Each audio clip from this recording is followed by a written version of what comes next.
ఈరోజు పెద్దలు ఆర్ కృష్ణయ్య గారు ముఖ్య అతిథిగా పాల్గొంటున్నటువంటి జాతీయ తెలంగాణ రాష్ట్ర బీసీ ఐక్య వేదిక సభాధ్యక్షులు సార్ రామకృష్ణ గారు, అన్న ఆర్ కృష్ణయ్య గారు, పెద్దలు హనుమంతరావు గారు, పెద్దలు మత్స్యాచారి గారు, కుజకృష్ణ గారు, బాల మల్లేష్ గారు, వివిధ కుల సంఘాల అధ్యక్ష కార్యదర్శులు, వివిధ ఆర్గనైజేషన్స్ అందరూ కూడా పత్రిక హృదయపూర్వక నమస్కారాలు.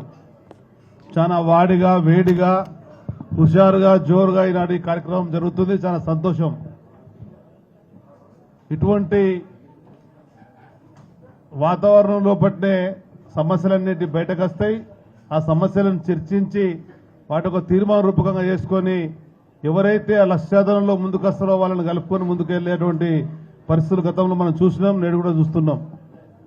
ఈ వేదిక ద్వారా ముగ్గురు మిత్రులను మనస్ఫూర్తిగా అభినందించాలని చెప్పని రాష్ట్ర ప్రభుత్వం వెనువెంటనే పలు డిమాండ్లను అందులో కులగణన చేపట్టాలని చెప్పని చేస్తున్నటువంటి సోదరులు ముగ్గురు సంజయ్, సిద్ధేశ్వర్, రవీందర్ వాళ్ళు ఇస్తున్నటువంటి అమర దశకు ఈ సభా వేదిక మనస్ఫూర్తిగా సంఘీభావం ప్రకటిస్తుందని చెప్పని ఆ డిమాండ్ల అమలుకు మనందరం కూడా కృషి చేయాలని చెప్పని రాష్ట్ర ప్రభుత్వం వెనువెంటనే ఆ డిమాండ్లను సానుకూలంగా అధికారంలో ఉన్నటువంటి కాంగ్రెస్ పార్టీగా ఇచ్చినటువంటి హామీలు అత్యంత ప్రాధాన్యమైన అంశాలు కనుక వాటిని పరిష్కరిస్తామనేటువంటి ప్రభుత్వ ప్రతినిధిని అక్కడ పంపించి వాళ్ళను దీక్షను విరంపేసే విధంగా కూడా కార్మికులు కావాలని చెప్పని ఈ వేదిక ద్వారా రాష్ట్ర ప్రభుత్వాన్ని విజ్ఞప్తి చేస్తూ అనేక సందర్భాలు అనేక మీటింగ్లలో మనం మాట్లాడుకున్నాం. నేను మొదటికెళ్ళి చెప్తున్నటువంటిది, చిన్నతనం నుంచి మేము రాజకీయాలలో ఉంటే పలు అవకాశాలు వచ్చినప్పుడు కరీంనగర్ పార్లమెంట్ చరిత్రలో ఏనాడు కూడా బలహీన వర్గాల అభ్యర్థికి టికెట్ ఇవ్వనటువంటి రాజకీయ పార్టీ ఉన్నటువంటి పరిస్థితులలో 96లో మొట్టమొదటిగా తెలుగుదేశం పార్టీ ఆనాడు అవకాశం ఇస్తే పెద్ద ఆర్ కృష్ణయ్య గారు తను స్వయంగా తనకు తానుగా ముందుకు వచ్చి పూర్తి స్థాయిలో కరీంనగర్ లోక్సభలో ఉండేటువంటి బలహీన వర్గాలను మొట్టమొదటిసారిగా దాదాపు 48 సంవత్సరాల చరిత్రలో పోటీ చేసే అవకాశం రాలేదు. మొట్టమొదటిసారి తెలుగుదేశం పార్టీ ఇచ్చిన దాన్ని నిలబెట్టుకోవాలని చెప్పాలని పిలిపిస్తే కరీంనగర్ లోకసభలో తిరుగులేని మేడతో గెలిపించినటువంటి పరిస్థితి చెప్పని మీకు మనవి చేస్తున్నా. కానీ తర్వాత మనకు అనేకమైనటువంటి వస్తున్నటువంటి మార్పులకు అనుగుణంగా ముందుకు వెళ్ళలేకపోతున్నాం. పెద్దలు ఆర్ కృష్ణయ్య గారు స్వయంగా 2 సార్లు ఎమ్మెల్యేగా పోటీ చేసి ఒకసారి ముఖ్యమంత్రి అన్నప్పుడు ఎమ్మెల్యే స్థాయిలో ఆడ జరిగింది. తర్వాత ఎమ్మెల్యే కూడా గెలవలేనటువంటి పరిస్థితి మనం చూసినాం.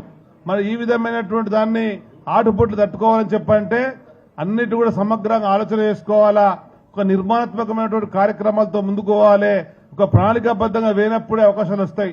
మనం చూస్తున్నాం, వ్యక్తులు కానీ వ్యవస్థలు కానీ పార్టీలు కానీ ఇవన్నీ కూడా ఈ 70 ఏళ్ల స్వాతంత్ర చరిత్రలో ఏ విధంగా జరుగుతున్నటువంటి పరిణామాలన్నీ ఇవాళ ఇచ్చినటువంటి ప్రధాన డిమాండ్లను మనం ముందున్నటువంటి కర్తవ్యంగా భావించి ఈ లక్ష్య సాధనలో సోదరులు చెప్పినట్టుగా తులసోపత్రం మొత్తం అయ్యేంత వరకు కూడా ఆర్థిక సాయం చేయడానికి ముందుంటానని చెప్పని గతంలో అనేక సందర్భాల్లో పెద్దలు ఆర్ కృష్ణయ్య గారు ఢిల్లీకి వస్తే గతంలో హనుమంతరావు గారు కానీ అదేవిధంగా నేను కానీ మాకు ఉండేటువంటి అవకాశాన్ని కూడా అతనికి ఇచ్చి భారతదేశ చరిత్రలో మొట్టమొదటిసారి ప్రధానమంత్రి గారి దగ్గర ఆర్ కృష్ణయ్య గారి ప్రతినిధి బృందం అని చెప్పని పెద్దలు ఎర్రంనాయుడు, స్వర్గీయ ఎర్రంనాయుడు గారిని వెంటేసుకెళ్లినటువంటి వ్యక్తుల నుంచి మనం ఇస్తున్నా.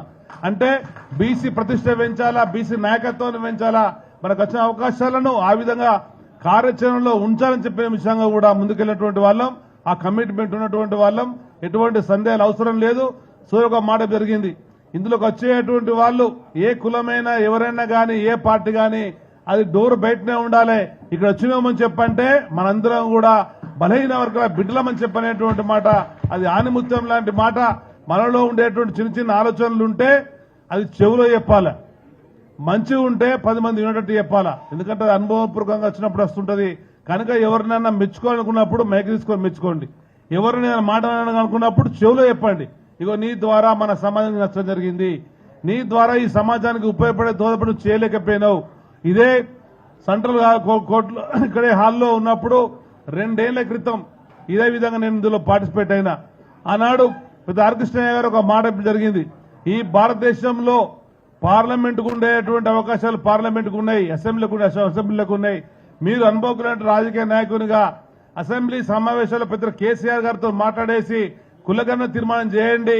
ఈ దేశంలోనే మొట్టమొదటి అయితే చెప్పంటే కేవలం హాఫ్ మినిట్ లో కేసీఆర్ గారితో మాట్లాడి సీఎం గారితో మాట్లాడి అన్న ఆర్ కృష్ణయ్య గారికి అమితం తెలిపే విధంగా కూడా అసెంబ్లీలో తొలి తీర్మానం అయింది అని చెప్పంటే అది మన యొక్క ప్రాణ క్రమం అని చెప్పి మనం చేస్తున్నా.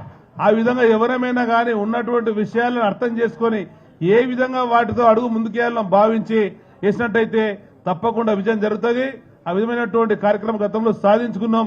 అది విద్య పట్ల గాని, వైద్యం పట్ల గాని, ఇతరత్ర ఏ రంగాల్లోనైనా గాని తెలంగాణ రాష్ట్రంలో పెద్ద ఆర్ కృష్ణయ్య గారి నాయకత్వంలో సాధించుకున్న అనుభవంతో ముందుకెళ్దామని చెప్పని మరొకసారి తెలియజేసుకుంటూ ఈ రాష్ట్ర ప్రభుత్వం వెంటనే పెద్ద హనుమంతరావు గారు కూడా చొరవ తీసుకొని అధికార పట్ల ఉన్నారు.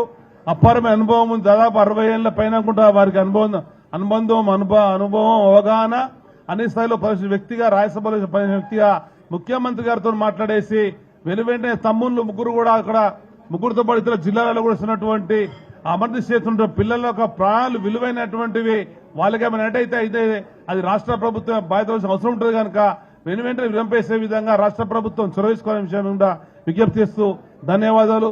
సెలవు. జై హింద్. జై బీసీ.